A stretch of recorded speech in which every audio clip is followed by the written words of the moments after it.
అది స్కూల్ మొదటి రోజు. ఒక టీచర్ క్లాస్ రూమ్లో చనిపోయి ఉంది. అప్పుడు పోలీసులు ముగ్గురిని అనుమానించారు. అందులో మొదటివాడు ఒలివర్, జేసన్, ఎమ్మా. వాళ్ళు ఎవరు తప్పు చేశామని ఒప్పుకోలేదు. కానీ ఇన్వెస్టిగేషన్లో ఒలివర్ కొంచెం నర్వస్గా కనిపించాడు. అయితే పోలీసులకు శవం కింద ఒక నోట్ కనిపించింది. చనిపోయే ముందు ఆ వ్యక్తి కొన్ని నెంబర్స్ క్యాలెండర్ మీద రక్తంతో రాశాడు. అది 1, 4, 9, 10, 11. అయితే అతడు ఏం చెప్పదలుచుకున్నాడు? అయితే ఎవరు చంపారు?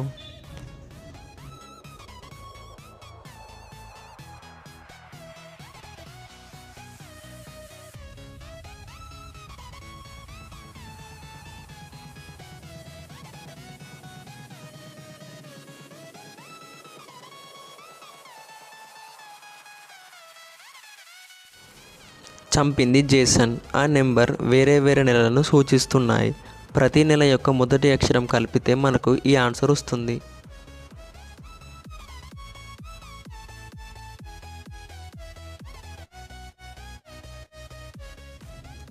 ఒక ఫేమస్ కెమిస్ట్ ల్యాబ్లో మర్డర్ చేయబడ్డాడు.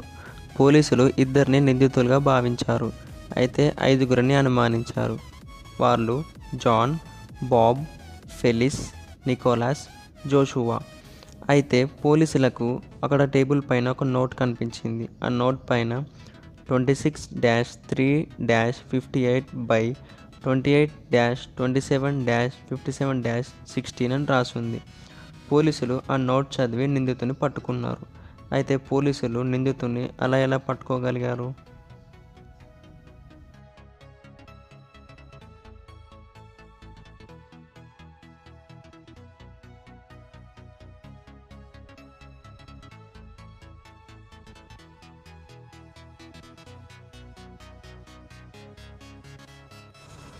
పీరియాడిక్ టేబుల్లోని ఆటోమిక్ నెంబర్స్ ప్రకారం ఫెలిస్ అంటే ఫెర్రస్, లిథియం, సెరియం. నికోలస్ అంటే నికెల్, కోబాల్ట్, లాంథానం, సల్ఫర్.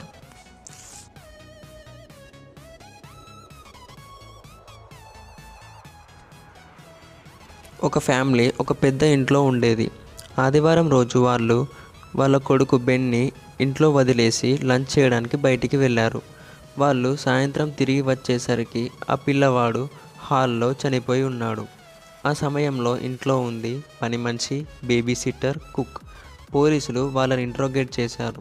అప్పుడు పని మనిషి, నేను బాత్రూమ్ క్లీన్ చేస్తున్నానని చెప్పింది. బేబీ సిట్టర్, రేపటి స్కూల్ కోసం బెన్నీ యొక్క యూనిఫామ్ని ఇస్త్రీ చేస్తున్నానని చెప్పింది. కుక్, అనుకోకుండా తన చేయి జారి గుడ్లు కింద పడి పగిలిపోతే వాటిని చీపురుతో ఊడుస్తున్నానని చెప్పాడు. అయితే బెన్నీ ఎవరు చంపారు?